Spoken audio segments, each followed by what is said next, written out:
മത്തായി 26:6-13 വരെയുള്ള വാക്യങ്ങളിൽ യേശുവിൻ്റെ അടുക്കൽ ഒരു സ്ത്രീ വന്ന് വളരെ വിലയേറിയ ഒരു പരിമള തൈലം യേശുവിൻ്റെ തലയിന്മേൽ ഒഴിച്ചു. അപ്പം യേശു അവളെ നോക്കിക്കൊണ്ടാണ്, പക്ഷെ എല്ലാവരും കേക്കെ പരസ്യമായിട്ട് പ്രഖ്യാപിക്കുകയാണ്. വാക്യം 13, ലോകത്തിലെങ്ങും ഈ സുവിശേഷം പ്രസംഗിക്കുന്നിടത്തെല്ലാം അവൾ ചെയ്തതും അവളുടെ ഓർമ്മയ്ക്കായി പ്രസ്താവിക്കുമെന്ന് ഞാൻ സത്യമായിട്ട് നിങ്ങളോട് പറയുന്നു എന്ന് പറഞ്ഞു. ഇതേ കാര്യം തന്നെയാണ് മർക്കോസ് 14:9 നാം വായിക്കുന്നത്. അപ്പോൾ നാം ഇവിടെ കാണുന്നത് യേശുവിൻ്റെ ക്രൂശു മരണത്തിൻ്റെ ആ പ്രവൃത്തിക്ക് മുമ്പ് തന്നെ, യേശുവിൻ്റെ മരണ അടക്ക പുനരുത്ഥാനത്തിന് മുമ്പ് തന്നെ യേശു ഒന്നിലധികം സന്ദർഭങ്ങളിൽ പറഞ്ഞിട്ടുണ്ടായിരുന്നു, യേശുവിൻ്റെ സുവിശേഷം ലോകമെമ്പാടും പ്രസംഗിക്കപ്പെടും.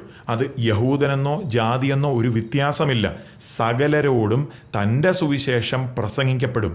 അതേ പ്രിയമുള്ളവരെ, യേശുവിൻ്റെ സുവിശേഷം ലോകമെമ്പാടുമുള്ള സകല ജനതയ്ക്കും വേണ്ടിയുള്ളതാണ്. സകലരും യേശുവിലൂടെ രക്ഷിക്കപ്പെടണമെന്നുള്ളത് ദൈവത്തിൻ്റെ പദ്ധതിയാണ്.